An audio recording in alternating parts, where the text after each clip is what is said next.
This is the Global Podcast Network, where executives and professionals connect, share, and inspire.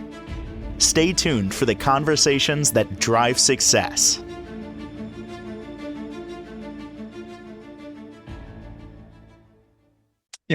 We just used the word inspire just a second ago, and that's what she does. She's inspired me, many others, to get back into reading, actually enjoy stories, even short stories, which I don't know what happened, but it's kind of a thing now. It's, people are into novels, but short stories and poems as well. She is our professional of the year, and she is a professional storyteller and author. We're going to talk about the holidays and much more with Carolyn Marshall Stearns joining us once again on the program. How are you doing today? I'm doing well, thank you. Before we even delve into your craft, I want to talk about your life, the other part of it. You live on a farm. Your family has been a part of that farm decades. And now I just learned that you have a creamery. And what don't I know here? What's going on? Well, it's a multifaceted family business. And it's like you said, it's been in the family for a long time. They bought the original farm in 1772. And a great-grandfather home from the Civil War incorporated the dairy business in 1871. And it's continuing on with the 10th generation stepping up now. So it's a legacy, and we opened a creamery this year after it being talked about for 50 years. Whoa. So when we say creamery, and let's go back to the farm for just a moment. If I remember correctly, you have farm animals on that farm? Yes. Our dairy has lots of cows, but at home we have horses and chickens and goats and pigs. And the home is like a homestead. So the main part of the farm is the dairy aspect. Is that right? That's right. Yeah. Okay. And then the creamery, now you opened that up. Is that in town somewhere? Is that on your? Yeah, it's on the backside of the farm, across the hill in another facility. The bottling plant at home was a space crunch, and there just wasn't room for all the pieces that you need to be producing ice cream. So we came over to this side of the farm and are doing it over here. And I'm just covering for my daughter this morning because she had other plans. And she said, "Mom, can you go?" And I'm like, on my way. Wow. Okay. So with the creamery, we're talking ice cream here? We are, with all our own cream and milk from our own cows. And so we grow the food, we milk the cows, we process all the product right here on the farm. It's right farm to table every day.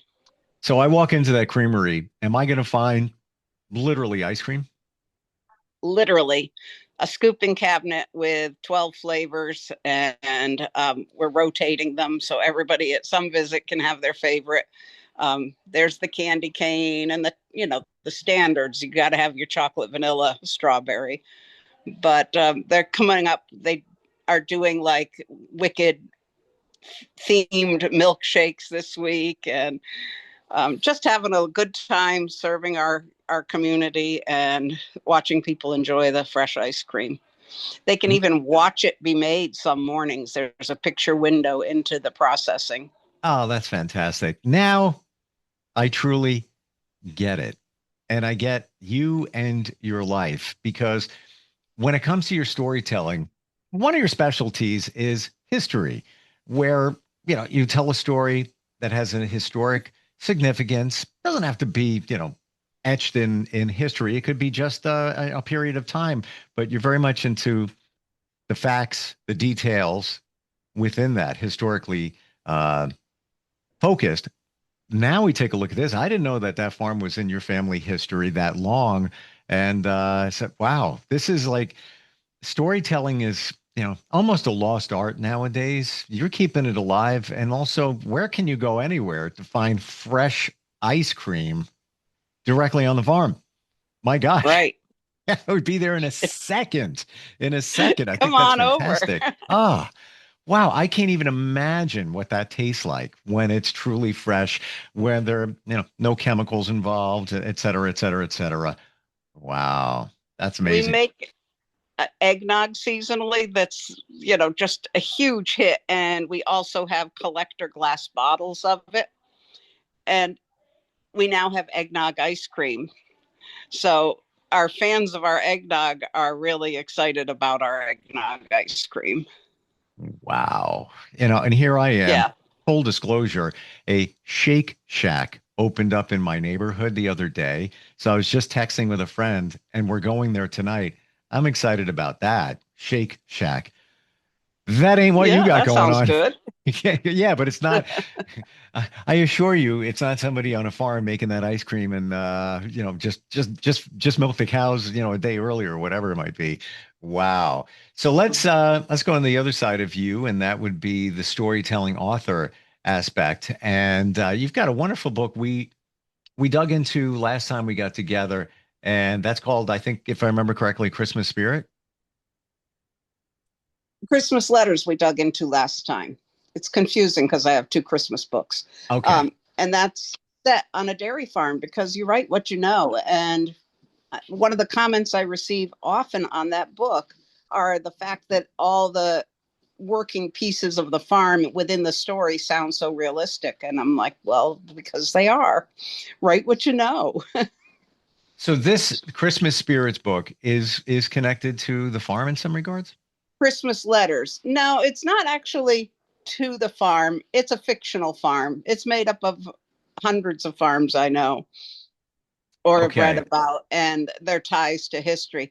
Christmas Spirits is a short story, and that's the backstory of Clement Clark Moore, who wrote "'Twas the Night Before Christmas." Hmm. And it's just a short story. It's illustrated by a local artist who did a wonderful job with the sketches for it. And it started as just a performance. And for quite a few years, I would perform it, and people would say, "Oh, I just want to take it home and read it on Christmas Eve." So I finally put together the short story so they could enjoy it. In performance, it takes me close to an hour to tell. Wow. And yeah, and I have to keep the chronology of all this New York history in my mind as I'm telling it, because it's not reading. Storytelling, oral performance storytelling is just off the cuff. It's a story told with lots of eye contact and no paper. Wow. It's under 10,000 words, Christmas Spirits, right? Right. Hmm. So you've told this story many times. Now it's published in a book. When you tell that story, does it vary sometimes? Yes, frequently. Hmm. And if you miss something, I get distracted and my chronology's off. I can always fix that in a performance and nobody will know if I say, "But remember, when we spoke of that, well, this is what you didn't know." And I fix it and we move right along. Gotcha. So there's a lot going on in the head when I'm performing to make sure that I'm covering everything, especially when you're telling an epic telling that's, a long, let's try that again, a lengthy story. Tell us the history of Emmett. Many people might not be aware, and the Christmas connection Of what? of what inspired this. Oh, yes. Actually, my mom suggested it. I was thinking I needed a new Christmas performance, and I was like, I got to find something that's different that other people don't have. And she says, "Well, I don't know anything about Clement Clark Moore, who wrote "'Twas the Night Before Christmas." He didn't want to be remembered for a children's poem. He was a brilliant, brilliant person. And he went to King's College, which is Columbia now. Hmm. And he wrote the Hebrew dictionary, the lexicon of Hebrew. He was brilliant. And so you're a New Yorker, you've been to Chelsea, right? Sure. Chelsea was his estate, Wow. all of Chelsea. He was bigger than I think any of us imagine in terms of his inspiration and all of that. his inspiration for the modern Christmas, the modern Santa, which was taken after German Burgermeisters who came to live in, along the docks and work there in New York. So a lot of really interesting pieces of his life there in New York.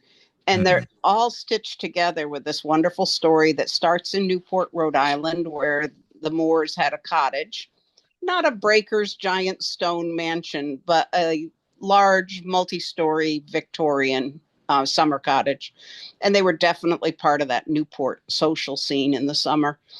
And so it starts there and it goes to New York City. It goes back in time to reveal all his history. What is he most famous for?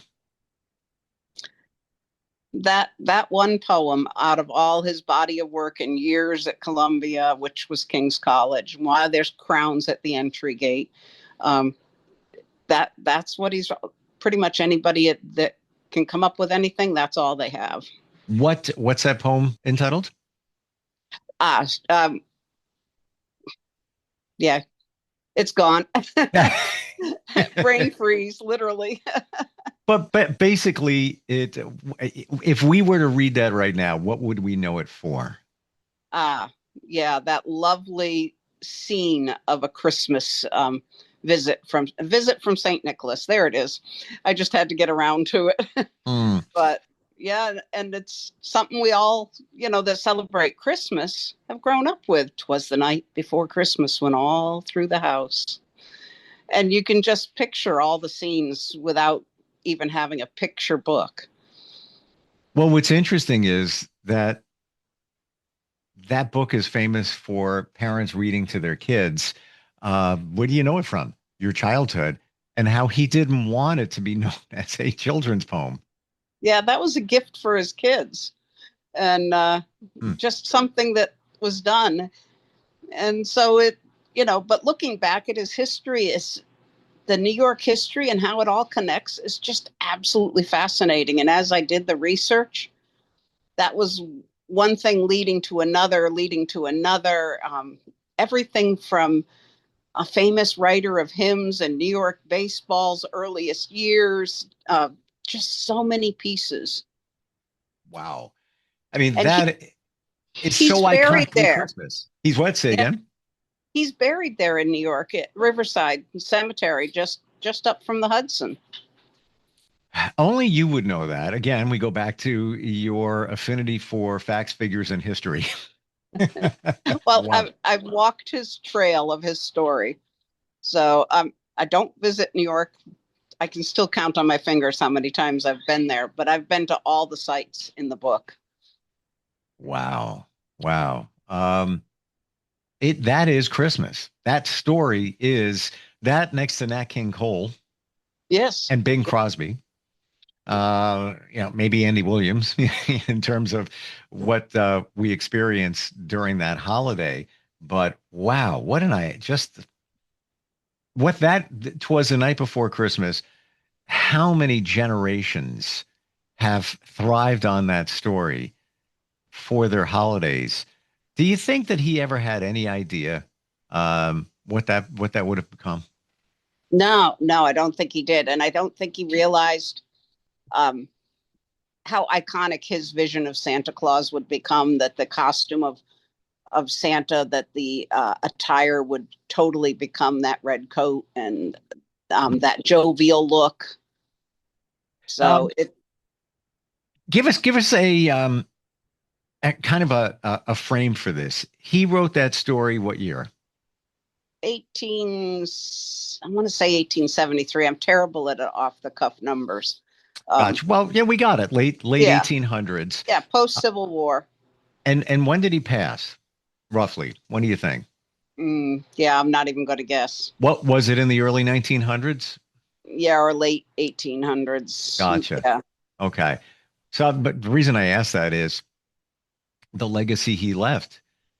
After he was no longer with us, this story, not only was it, becoming a standard for the holidays for so many generations, but got bigger and bigger every year. And even still with, technology and social media and everything now, that is going to be the go-to story. That's right. Right. And how many versions are there in picture book? I mean, little paperbacks, Yeah. famous artists doing their rendition of it. My favorite edition is Tasha Tudor's, and she was a lovely artist, but she adored and raised corgi dogs. So there's corgis in every picture. Wow. And it's just a beautifully illustrated version. So I'm blown away, that the history of this gentleman, which most of us don't even know. And when we talk about Christmas spirits, that story connects to "'Twas the Night Before Christmas" in what way? So it's the telling in historical fiction, because I put modern day characters in Newport, and this young woman is a fan and collector of the versions of his book.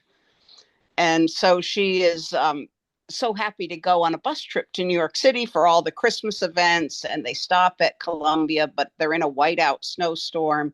She gets lost in the city during this storm and has all these visitations to all these places in his tale, down to his giving her a Newton Pippin apple, which his family, the Moores, were famous for. Wow. You really do have the history going on there. They somebody came along, and in some of the parks in Chelsea, they have planted Newton Pippin apple trees. They keep and preserve very well. They were the only untaxed apple to go to England because the Queen preferred them at that time. And they store and they travel well, and they get sweeter over time. So they're a heritage variety now. They're hard to find. You're not going to go to your standard orchard. They're growing the same 10 varieties everywhere. You have to find a heritage grower. So, So would you say, Carolyn, that this book, Christmas Spirits, is your gift to the holidays in a short story inspired by "'Twas the Night Before Christmas"? exactly. Mm. And the wish to let people know that the man was so much more than one poem, and that he had just such a brilliant history and impact on early New York and all of its changes and things that came along, like the raised rail tracks. They blocked his view then of the river, and they certainly changed how people traveled in New York, but it also changed what his estate was like. And it was no longer a big farm. Because imagine, Chelsea was once a farmed estate. Mm. And it's Amazing. so hard to picture modern New York back in that time. And I think people have to be kind of, shook to realize, oh, wow, how much we have grown and changed. And yet, when I was walking up from the Hudson from Riverside Drive along the side of the cemetery, the snowplows had peeled back some of the tar. The cobbled streets are still there, the ones that he walked on and George Washington walked on. And the history reveals itself in little quiet places. Mm. I have an affinity for that period, late 1800s, early 1900s, and just about out of time for today. But I just wanted to share this with you because I think you'd enjoy it, maybe others if you're into that time.